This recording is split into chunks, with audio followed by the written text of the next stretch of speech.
G'day, I'm McIntosh. This is our 7.5 cubic metre manure spreader. We have a 10.8 and 13.5 as well for the bigger guys. This is an ideal size for the average farmer. So you get 7.5 tonne of it. It's got a German gearbox in the bottom of it, full width gearbox, get them from Rochling. Really brilliant gear those Germans make.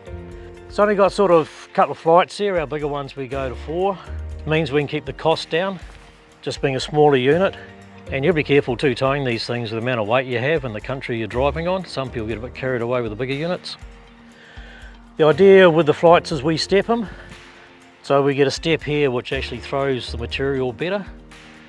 We feel that's far better than just a circular one. Our tips are bolted on top, so if you do put a rock through and break a tip, you'll break a bolt, but also it's not going to jam up anywhere. That means the machine's still going to keep going. Wear plates on the bottom. These are all 450 grade steel.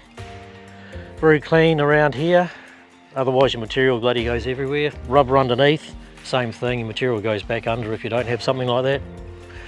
Two 13mm floor chains, 75 by 40 floor bars, so it's really strong in here. Obviously 5mm steel floor, 3mm sides. The door's right up at the moment.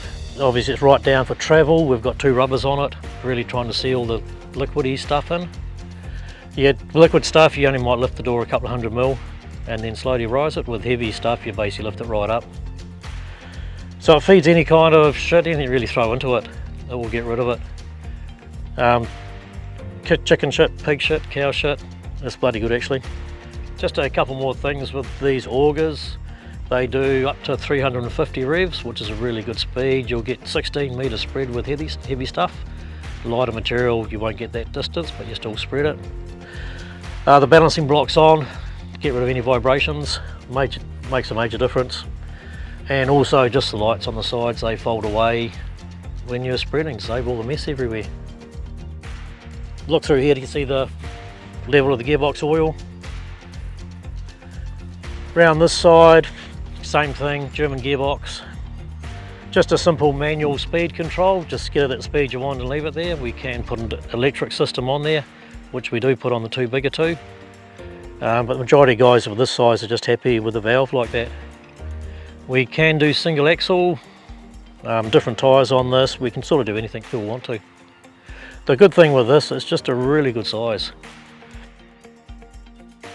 So we've got spare shear bolts for underneath.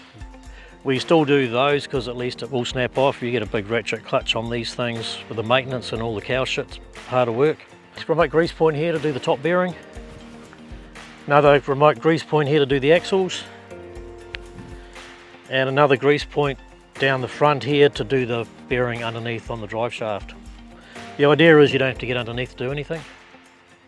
Just a simple ladder to get up and down. Replaceable mud guards if you kind of have a bit of an accident, which definitely happens at times. Galvanised mesh screen on the bottom here. It's really important to see your floor chains moving, because otherwise you don't actually know what the floor's doing. And just a galvanised mesh screen up top too. Really important to have galvanised with this mesh. You can never paint it good enough. It'll just go rusty on you. The floor chain adjusters are just under the bottom here. Very, very simple machine. Bloody fantastic for the farmers.